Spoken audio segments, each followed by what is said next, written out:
Hello and welcome to Prime. The Lokpal bill has been introduced in the Rajya Sabha, but the discussion and voting on the proposed legislation will take place on Thursday. Meanwhile, an option of a joint session of Parliament was being thought of for the passage of the Lokpal and Lokayukta bill if government's attempt to get it approved from the Rajya Sabha fails tomorrow. UPA does not have a majority in the 243-member Rajya Sabha, which has got 2 vacancies. So will the Lokpal bill be passed in the Rajya Sabha? We find out from our guests. We are joined in the studios by B.R. Bajaj, former Finance Commissioner Punjab, Harpreet Gyani, an advocate, and Saurabh Joshi, BJP councillor from Chandigarh. आप सबका studio में बहुत बहुत स्वागत है। हरप्रीत, आपसे शुरू करूंगी। लोकसभा में लोकपाल कॉन्स्टिट्यूशनल स्टेटस जो है वो हासिल नहीं कर पाया। पहले तो आप हमारे व्यूअर्स को ये ब्रीफ में बताएं कि कॉन्स्टिट्यूशनल स्टेटस है क्या, ये इसको किस तरह की जो पावर्स हैं वो देता है, प्रोवाइड करता है। कुछ ऐसे ऑफिसेज हैं जो कॉन्स्टिट्यूशन के अंदर स्पेसिफिकली जिक्र करे हुए हैं, उनको हम कॉन्स्टिट्यूशनल ऑफिसेज कहेंगे। जैसे सुप्रीम कोर्ट के, हाई कोर्ट के जजेस जो हैं वो हम उनको कॉन्स्टिट्यूशनल जजेस कहते हैं, बिकॉज उनका नाम कॉन्स्टिट्यूशन में आता है। Then Comptroller and Auditor General of India, Chief Election Commissioner, all these people are constitutionally mentioned. इससे उनको क्या एडिशनल बेनिफिट मिलता है? एडिशनल बेनिफिट उनको रियली कोई मिलता नहीं है। द ओनली थिंग इज कि it is mandatory for the government to have these people in office. Now ये जो लोकपाल बिल इन्होंने इंट्रोड्यूस करा है उसके अंदर बहुत ज्यादा पावर्स दी हुई हैं लोकपाल को।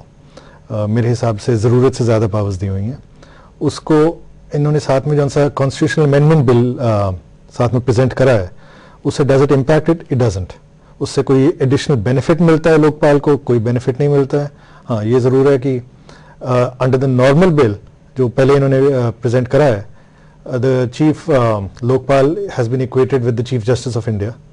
बाकी जो उनसे हैं उनको जजेस ऑफ द सुप्रीम कोर्ट के साथ इक्वेट करा है। अगर इनको कॉन्स्टिट्यूशनल स्टेटस मिल जाएगा, the only difference it makes is कि उनको 3 गाड़ियों की जगह 4 गाड़ियां मिल जाएंगी। देखिए, पार्लियामेंट जो है वो बाकी लॉज भी तो बनाता है, तो उनमें और इसमें क्या क्या फर्क होता है?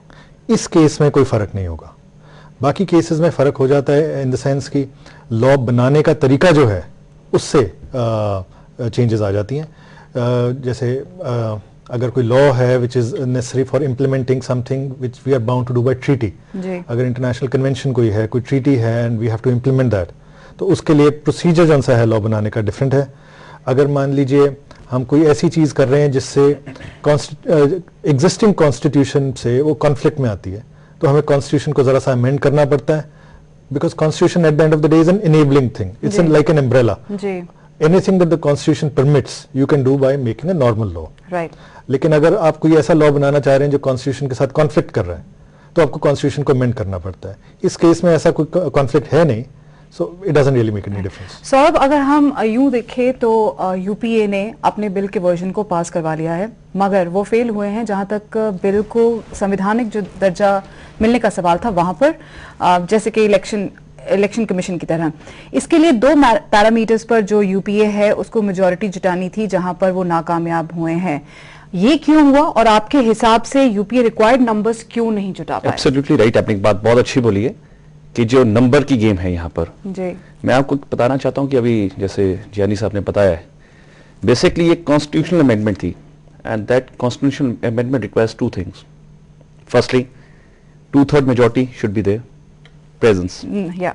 Secondly, at least 1/2 majority should vote for that.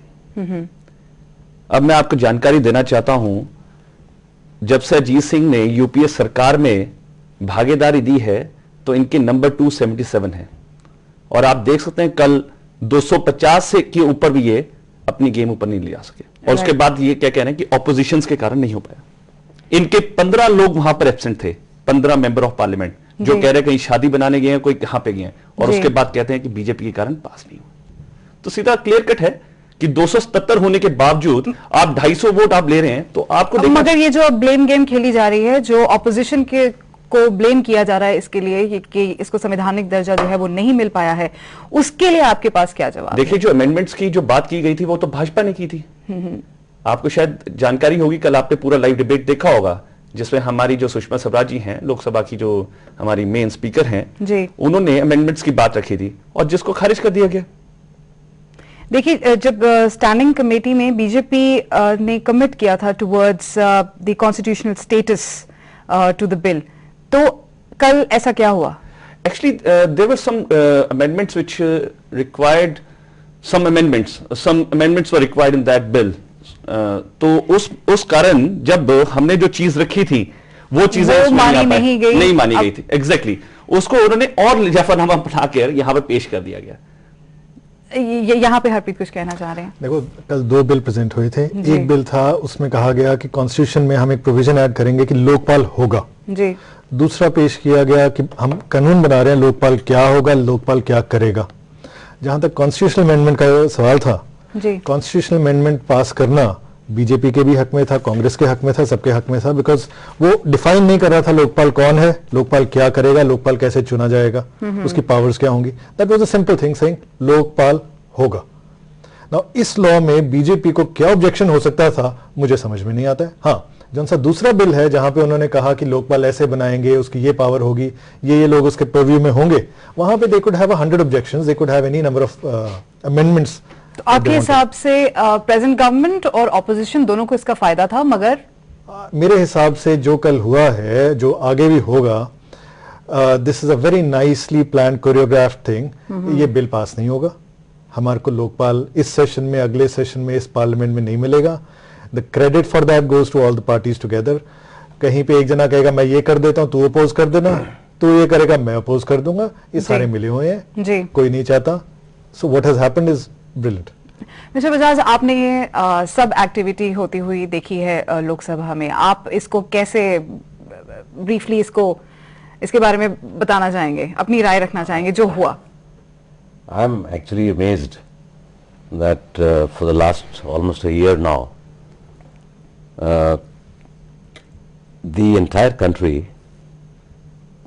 thanks to the media to a very large extent, has been given the impression that this is going to be a magic wand.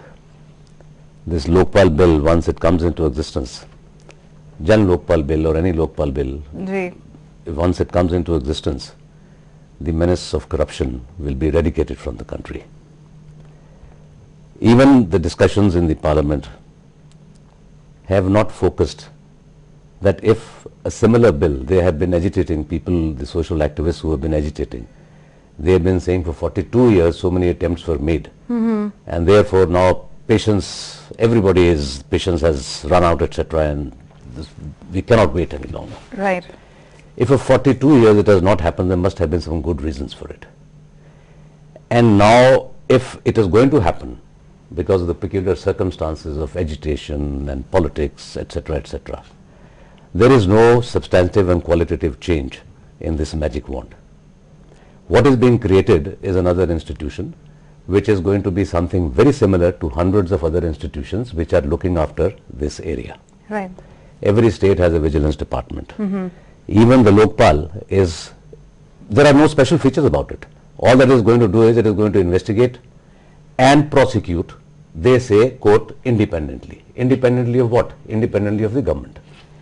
By implication saying that the agencies which are investigating and implementing now are not independent.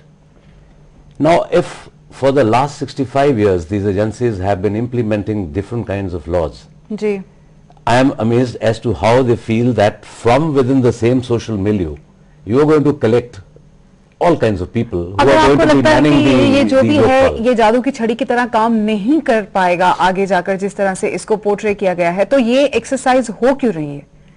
Not only जादू की छड़ी तो छोड़ो, it is going to be creating a lot of problems. You see, if you see, nobody talks about, because when you get into the nitty-gritty of corruption, then you realize that this is not the solution lies somewhere else. The solution lies in your systems. Right.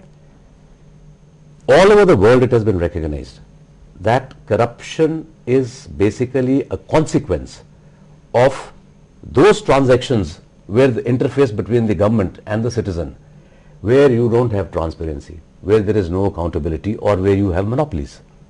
You bring technologies. There are millions of, when we are talking of corruption, you see the number of millions of transactions which are taking place across the country by millions of people with interface with the government functionaries or with semi-government functionaries wherever. If each of those transactions is analyzed, and then you realize if you reduce the interface and you bring in transparency, you bring in modern technologies. Simple example, your railway bookings. Right, right. You don't have to stand in the queue, you don't have to bribe anybody. You just go online, tick, and that's it, and you get your ticket. Right, absolutely. मुझे माफ कीजिएगा, मैं यहाँ पे आपको बीच में रोकना चाहूंगी क्योंकि हमारे साथ कॉलर जुड़े हुए हैं। हेलो, आप अपना नाम बताएंगे और कहाँ से बोल रहे हैं? हेलो। हाँ जी, आप अपना नाम बताएंगे और कहाँ से बोल रहे हैं? हाँ जी मैडम, शिविंदर। हाँ जी, की कहना चाहोगे? मैडम मैं कहना चाहना कि ਜਿਹੜੇ ਲੀਡਰਸ ਨੇ ਪਹਿਲਾਂ ਇਹਦਾ ਨੇਸ਼ਨ ਕਰੈਕਟਰ ਹੋਣਾ ਚਾਹੀਦਾ ਕਿ ਇੱਕ ਨੇਸ਼ਨ ਇਹ ਪਹਿਲਾਂ ਤਾਂ ਨੇਸ਼ਨ ਬਾਰੇ ਸੋਚਣਾ, ਇਹ ਸੋਚਦੇ ਨੇ ਆਪਣੇ ਬਾਰੇ। हाँ जी। ਜੇ ਲੋਕਪਾਲ ਹੋਵੇ ਚਾਹੇ ਕੋਈ ਵੀ ਬਿੱਲ ਹੈ ਜੀ, ਜੇ ਇਹ ਤਾਂ ਅੱਖੀ ਕੱਟਾ ਪਾਉਣ ਵਾਲਾ ਕੰਮ ਕੀਤਾ ਹੋਇਆ ਇਹਨਾਂ ਨੇ। ਹੁਣ ਅਸੀਂ ਕਰ ਦਾਂਗੇ, ਦੇਖਾਂਗੇ, ਕਰਾਂਗੇ ਜੀ। ਉਹ ਸਰ ਪ੍ਰੋਕਾਸਟੀਨੇਸ਼ਨ ਕਰਦੇ ਨੇ ਵੀ ਕਰ ਦਵਾਂਗੇ, ਏਦਾਂ ਹੋ ਗਈ। ਮੈਨੂੰ ਨਹੀਂ ਲੱਗਦਾ ਵੀ ਇਹ ਬਿੱਲ ਪਾਸ ਹੋਊਗਾ, ਉੱਥੇ ਵੀ ਏਦਾਂ ਹੀ ਝਮੇਲਾ ਰਹਿਣਾ ਇਹਦਾ। ਸ਼ਿਵਿੰਦਰ, ਤੁਹਾਡੇ ਹਿਸਾਬ ਨਾਲ ਇਹ ਬਿੱਲ ਕਿਉਂ ਨਹੀਂ ਪਾਸ ਹੋਏਗਾ? ਕਿ ਸਰਕਾਰ ਦੇ ਵਿੱਚ ਕਿਤੇ ਕਮੀ ਹੈਗੀ ਹੈ ਜਾਂ ਸਰਕਾਰ ਤੇ ਆਪੋਜੀਸ਼ਨ ਦੀ ਇਹ ਕਿਸੇ ਤਰੀਕੇ ਨਾਲ ਤੁਹਾਡੇ ਹਿਸਾਬ ਨਾਲ ਕੋਈ ਇਹੋ ਜਿਹੀ ਮਿਲੀ ਭਗਤ ਹੈ ਜਿੱਥੇ ਦੋਵਾਂ ਨੂੰ ਹੀ ਕਿਸੇ ਤਰੀਕੇ ਦਾ ਫਾਇਦਾ ਪਹੁੰਚਣ ਵਾਲਾ ਹੈ ਜੇ ਪਾਸ ਨਾ ਹੋਵੇ ਤਾਂ? ਇਹਦੇ ਵਿੱਚ ਕੋਈ ਜ਼ਿੰਮੇਵਾਰੀ ਲੈਣਾ ਨਹੀਂ ਚਾਹੁੰਦਾ ਹੈਗਾ ਵੀ ਮੇਰੇ ਸਿਰ ਤੇ ਇਹ ਗੱਲ ਆਵੇ, ਨਾ ਕੋਈ ਜ਼ਿੰਮੇਵਾਰੀ ਚੱਕਣਾ ਚਾਹੁੰਦਾ ਹੈ ਜੀ। ਜੇ ਅਸੀਂ ਨੇਸ਼ਨ ਨੂੰ ਅੱਗੇ ਲੈ ਕੇ ਜਾਣਾ ਤਾਂ ਸਾਨੂੰ ਸਭ ਨੂੰ ਇੱਕ ਮੋਢੇ ਨਾਲ ਮੋਢਾ ਜੋੜ ਕੇ ਅੱਗੇ ਜਾਣਾ ਪੈਣਾ। ਸਾਨੂੰ ਜ਼ਿੰਮੇਵਾਰੀ ਆਪਣੀ ਜਿਹੜੀ ਹੈਗੀ ਹੈ ਉਹ ਚੁੱਕਣੀ ਚਾਹੀਦੀ ਹੈ ਜੀ। ਧੰਨਵਾਦ ਤੁਹਾਡੇ ਸਾਡੇ ਨਾਲ ਗੱਲ ਕਰਨ ਲਈ। ਸਾਡੇ ਨਾਲ ਦੂਸਰੇ ਕਾਲਰ ਜੁੜੇ ਨੇ। ਹੈਲੋ, ਤੁਸੀਂ ਆਪਣਾ ਨਾਮ ਦੱਸੋਗੇ ਕਿ ਕਿੱਥੋਂ बोल रहे हो? मैं गुजरात से बोल रहा हूँ, सिंधव हंसराज सिंह। जी हाँ, आप क्या कहना चाहेंगे? मैं ये कहना चाहता हूँ मैडम कि ये जो लोकपाल पर जो बवाल छिड़ी है अभी जी, वो तो ऐसी बात है कि हम लोग कुछ आदमी लोग समझते ही नहीं है।